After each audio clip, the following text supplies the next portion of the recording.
Did Crystal Dynamics bite off more than they could chew at last year's Game Awards? Now, I'm not saying there's been a definite delay or anything, but it sure has been quiet since the Game Awards. I mean, Summer Games Fest is around the corner, and we know Alex Reagan is supposed to be presenting. If we haven't heard anything else from the team before or by then it's safe to assume that runway for releasing the game is getting significantly smaller. And if we're to expect Legacy of Atlantis to release sooner than later this year, and if Crystal Dynamics wants a double annual release with enough cushion between both games, we'd assume that we'll be hearing something at least by this summer. Since the reveal of Legacy of Atlantis and Tomb Raider Catalyst at last year's Game Awards, we've heard talk all around, but especially from the team at Crystal Dynamics about the new tools they'll be working with, the new teams they'll be collaborating with, and the excitement of the turning point that these two releases should bring, with Legacy of Atlantis setting the tone and Tomb Raider Catalyst fulfilling demand. Now, there have been rumors of a potential delay of Legacy of Atlantis, but as of now, these rumors are dull. But I can absolutely understand why rumors like that would be cooking up at this point, given all the hype that surrounded Tomb Raider late last year and early this year, just for everything to go silent. What we have not seen is another look at the game, as in a second trailer, any early refined gameplay footage, or press reviews. And again, this doesn't confirm a delay because it is relatively early in the year, but given that we haven't heard anything but layoffs after the hype and the goal is to drop Catalyst next year,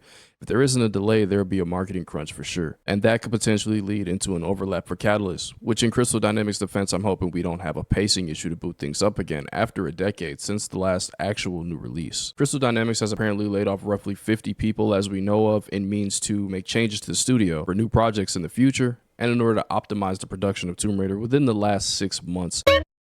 So this is an impactful change right around the time these announcement trailers were revealed. Other than these updates, we haven't heard any posts from the team, any teasers, photos, or updates by any means. It's just been crickets. And maybe on some Capcom, they'll slap us with a surprise and drop us on our neck when the game's right around the corner. But do you think with an entire new generation of players that may have never touched Tomb Raider, or just the fact that the franchise has been static on an actual new release for almost a decade, they want to get ahead on marketing? And I emphasize again, LOA is mainly a setup for Catalyst. If Legacy of Atlantis was an appetizer, then Catalyst is the entree, and that's no secret. I'm not denying that there's a handful of fans that just want to see a recreation of the original game, like an actual recreation, and just go about their lives. But based off the company's strategy and the way they've been explaining things, Tomb Raider Catalyst is really supposed to be the game changer on their list. With that being said, marketing LOA properly is a big deal for tone setting and momentum. Legacy of Atlantis needs time for players to digest the game for what it is, have discussion, beta test the return of Tomb Raider in a new gaming world, and let us be just hungry enough for more anticipation. If you crunch these games, you're narrowing the window for all of that and leaving one game's campaign to potentially cannibalize the other, leaving us to either be looking at something like that or for one of the two games to be potentially delayed. And if it's Legacy of Atlantis facing the delay hypothetically, then that defaults to Catalyst either taking the abrasion of the crunch campaign, trading off into its own, or it itself falling into a delay, which would lead us into an indeed decade since the last new addition to the Tomb Raider franchise. That's just a thought though. I'm hoping that they've got something up their sleeve and that there's a reason behind the silence, because I'd like for Lara Croft to have a chance. So if there was some turmoil, and we were to be celebrating the 30th anniversary a little late, then it's fine to just communicate that. Again, I am early as far as whether the game will make this year's deadline or not. What I am saying is that with the hype and with Crystal Dynamics' position, you'd think they'd be pushing this. I don't think that most players would be more frustrated with a delay for quality purposes than they'd be over a rush project that could have sat in the oven a little bit longer. But I am saying, where you at? I stand on what I said about fans not rushing the game per se, but people would like a heads up on what's going on, and that's leaving room for the rumor culture to join the battle. People at this point would much rather a Tomb Raider delay if it means you're going to deliver us a quality comeback for Tomb Raider at the cost of a small wait. It's good that the team is enthusiastic about the game and optimistic about release dates, but delays happen, layoffs happen, and sometimes even course correction is needed, and that's fine. I think the bigger message from many fans here is that it's okay to take your time. We are not more worried about a deadline over quality. A lot of players didn't even see another Tomb Raider coming, let alone demand it in the next year. Annual releases started to hurt core design a while back. I'm willing to argue that it absolutely destroyed Call of Duty if it wasn't their own careless decisions on top of it. A lot of folks got love for the live service, and there's a such thing as a goodwill live service even in games that are mostly offline. And that's a discussion for another day. But personally, COD lost me a long time ago. Those games used to have so much more soul. Anyway, given that Lara Croft has been gone for so long, just to say she's coming to get us this weekend, but is acting like she's still looking for milk, is triggering our trauma, and we just want a little sugar in our Kool-Aid again. And after her absence, no one is demanding annual releases at all. Just set your expectations and execute.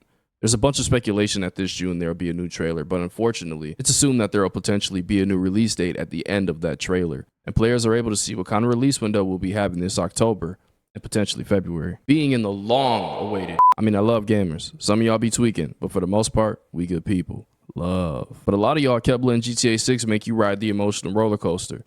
At some point, it's like they delayed it 16 times on us and kept cash counting GTA 5. And shit, more power to them. But at some point, we gotta detach emotionally and stop being excited every time they tease and still somehow be heartbroken after. Let them cook. Don't be surprised over these delays. It's a big project. But too much gaslighting can lead to a subpar experience due to expectation. Again, besides the point. We all know we're in the window of the long-awaited GTA 6, and a lot of studios due to this are clutching their pearls because GTA knows they could drop a turd if they want it, and they'll still be that game. So something as fragile as a Tomb Raider return would absolutely hope to hit this 2026 window, at least for LOA. And with that, you would see the need to market this game if those were the plans. Because during or after GTA 6's window, it's going to be a lot noisier, and the market will be more saturated at that time. So likely you think that if this 2026 window isn't met, you might can expect even more of a delay, if any. Now I want to touch on this interview right quick from Flying Wild Hog that again doesn't necessarily confirm any delays, but definitely tiptoes around the idea of delays, why they might happen, and a bit of their perspective on fan understanding of this topic. So here's a look at Brad Audie, Associate Game Director at Flying Wild Hog, and Tommy Gobb, Product Director from Flying Wild Hog's podcast, Hogmented. And it's a myth, I think, that you can answer all the questions. You've already mentioned that. Yeah. I agree to this. Tell me how it feels to leave pre-production without all the answers.